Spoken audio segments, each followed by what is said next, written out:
Mar-a-Lago is ready for Dorian. Storm shutters are pulled down as Trump's club is evacuated ahead of monster hurricane that's barreling towards the East Coast. Hurricane Dorian caused the evacuation of numerous Florida cities on Monday. Strong gusts and high surf were already being reported along Florida's East Coast as the hurricane was about 105 miles from West Palm Beach. 9 counties in Florida have issued mandatory evacuations, including Palm Beach County, home to Trump's Mar-a-Lago resort. Photo showed storm shutters covering the doors and windows of Mar-a-Lago. Storm is also causing havoc for travelers to and from Florida, where some airports and gas stations closed down by noon on Monday. The hurricane was downgraded to a Category 4 storm, forecasters said Monday. In the Bahamas, officials reported numerous casualties, including 7-year-old Lachina McIntosh, on the Abaco Islands. By DailyMail.com reporter and Associated Press published 22:01 British Summer Time, the 2nd of September 2019, updated 22:46 British Summer Time, the 2nd of September 2019. Hurricane Dorian has caused evacuations in numerous areas of Florida, including in Palm Beach, where President Donald Trump's Mar-a-Lago club is located. Strong gusts and high surf were already being reported along Florida's East Coast as the hurricane was about 105 miles from West Palm Beach, the National Hurricane Center (NHC) said, adding that Dorian would come dangerously close to the state Monday night through Wednesday evening. 9 counties in Florida have issued mandatory evacuations. These included parts of Duval County in Jacksonville, which is one of Florida's 2 biggest cities, and some areas in Palm Beach County, home to Trump's Mar-a-Lago resort. A photo showed the storm shutters covering the doors and windows of Mar-a-Lago. Meanwhile, the president enjoyed a few games of golf in Washington, D.C., at the Trump National Golf Club. White House staff members reviewed hurricane planning with state and local officials, and said Trump is being briefed hourly. Hurricane Dorian has caused evacuations in numerous areas of Florida, including in Palm Beach, where President Donald Trump's Mar-a-Lago club is located. A photo of the resort on Monday showed the storm shutters covering the doors and windows of Mar-a-Lago. Meanwhile, the president enjoyed a few games of golf in Washington, D.C., at the Trump National Golf Club. White House staff members reviewed hurricane planning with state and local officials, and said Trump is being briefed hourly. Pictured is Trump's motorcade arriving to the Trump National Golf Club. Strong gusts and high surf were already being reported along Florida's East Coast as the hurricane was about 105 miles from West Palm Beach, the National Hurricane Center (NHC) said, adding that Dorian would come dangerously close to the state Monday night. Trump met with his emergency management chiefs and declared, "This looks monstrous." Florida Governor Ron DeSantis urged coastal residents to heed evacuation orders. "Get out now while there's time and while you have fuel available," he said in a news conference from the state's Emergency Operations Center in Tallahassee. The storm was causing havoc for travelers to and from Florida, where some airports and gas stations were closed. Delta Airlines said it canceled 55 flights scheduled for Monday and Tuesday after airports in Fort Lauderdale, West Palm Beach, Melbourne and Daytona Beach closed. American Airlines said airport operations had been suspended at 7 airports in Florida and the Bahamas, and a travel alert issued for more than 20 airports including in Georgia, North Carolina and South Carolina.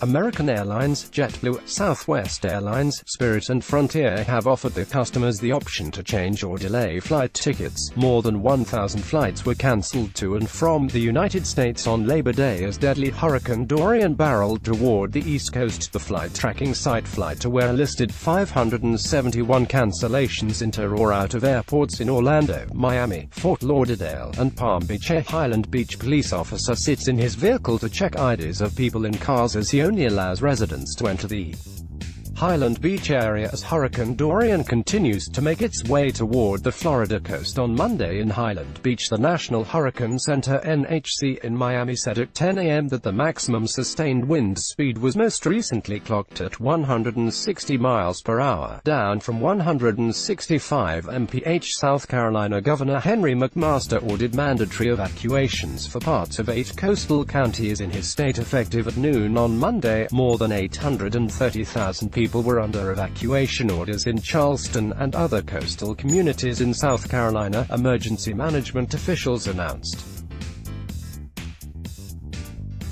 North Carolina Governor Roy Cooper warned his state that it could see heavy rain, winds and floods later in the week. Georgia Governor Brian Kemp ordered evacuations in 6 coastal counties, including all of Savannah's 150,000 residents. Also effective at noon on Monday, Kemp's office said on Twitter.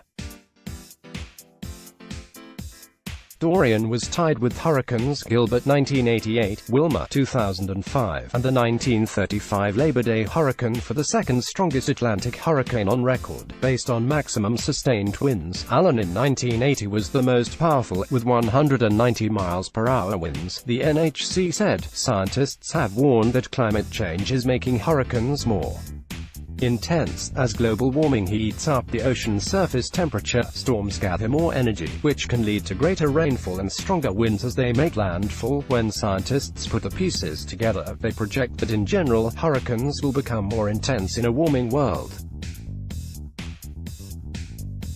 Much like we've seen recently with Hurricanes Harvey, Michael and Florence, the Union of Concerned Scientists, a non-profit science advocacy group, said in a blog post about Hurricane Dorian. On Monday morning, numerous casualties, including a 7-year-old boy, were reported on the Abaco Islands as the Bahamian government highlighted chilling reports of bodies floating in the wreckage, bringing gusts of 225 miles per hour and up to 30 inches of rainfall. The hurricane wrecked 13,000 homes, tore down power lines and left Grand Bahama International Airport in Freeport under 5 feet of water. Dorian pounded the Bahamas on Monday, peeling off roofs, snapping power lines and inundating homes with flood water while creeping toward the U.S. coast, where more than 1 million people were ordered evacuated. The Bahamas press reported on Twitter that Lachino McIntosh, 7, had drowned in the northern Bahamas, the first recorded fatality of one of the most powerful Atlantic hurricanes on record. The young boy is reported to have drowned while his family was trying to seek shelter. McIntosh's sister, whose age is unknown, is also reported to be missing.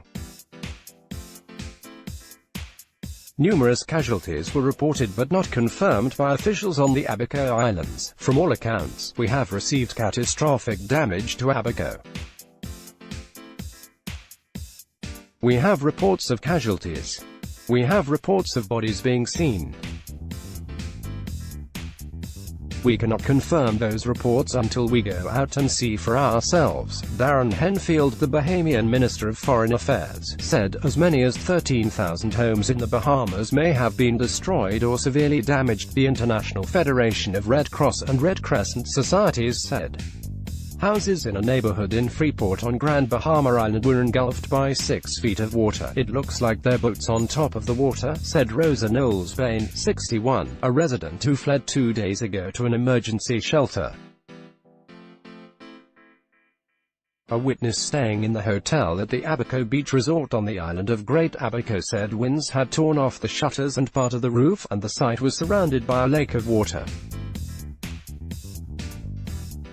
The hurricane, which was downgraded late Monday morning to a Category 4 on the 5-step Saffir-Simpson wind scale, was last overhead Bahama, packing maximum sustained winds of 150 miles per hour and moving at 1 mile per hour, the NHC said in an update at 3 p.m.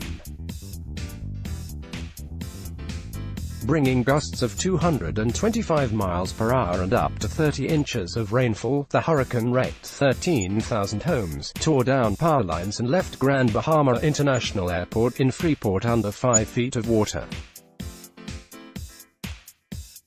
Boats were seen upturned and homes destroyed in the Bahamas. Dorian is expected to remain over Grand Bahama for much of the day and night with catastrophic winds and a massive storm surge that could raise water levels by as much as 18 to 23 feet above normal in some areas, the NHC said.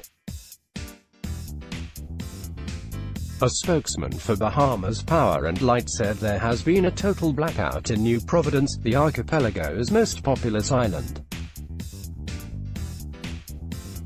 Quincy Parker told ZNS Bahamas radio station on Monday morning that crews are working to restore power on the island. He said the Bahamas Power and Light office in Abaco, which was hit on Sunday when Dorian was a Category 5 storm, has been flattened.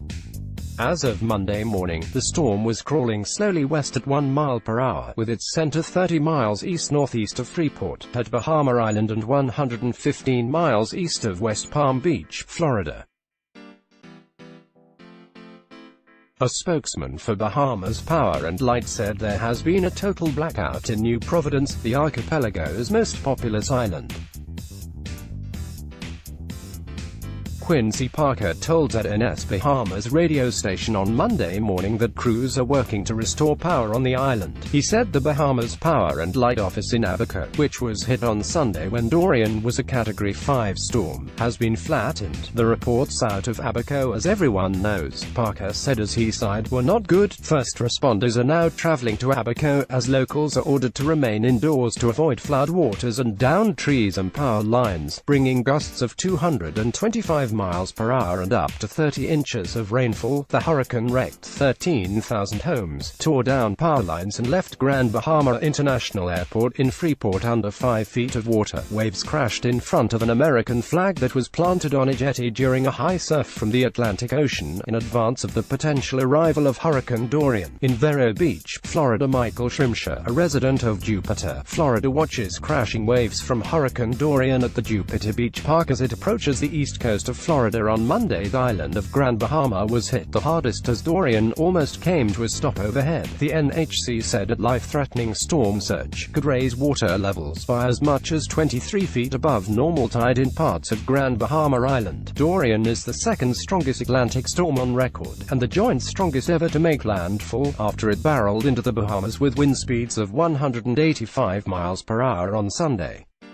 The storm's fury has already started to impact the Florida coast with crashing waves, storm surges, and harsh winds. The U.S. seaboard is not currently forecast to take a direct hit, but experts say the storm will come dangerously close, and even a glancing blow could bring torrential rain and destructive winds. In addition, Dorian could yet veer off course and hit the mainland, with Orlando and even Walt Disney World potentially under threat if the path of the storm changes. Florida may also face a tornado. The east-central coast of Florida may see a brief tornado sometime between Monday afternoon and Monday night, forecasters have said. Members of Martin County Fire and Rescue assist evacuees as they arrive at an evacuation shelter for people with special needs, in preparation for Hurricane Dorian, at Dr. David L. Anderson Middle School in Stuart, Florida. Florida Department of Health staff has set up beds at an evacuation shelter for people with special needs, in preparation for Hurricane Dorian in Stuart. Florida workers prepare to mount plywood across the front doors of the Cruisin' Cafe in Daytona Beach, Florida, ahead of Hurricane Dorian. Read more. Let's blog ads. Why?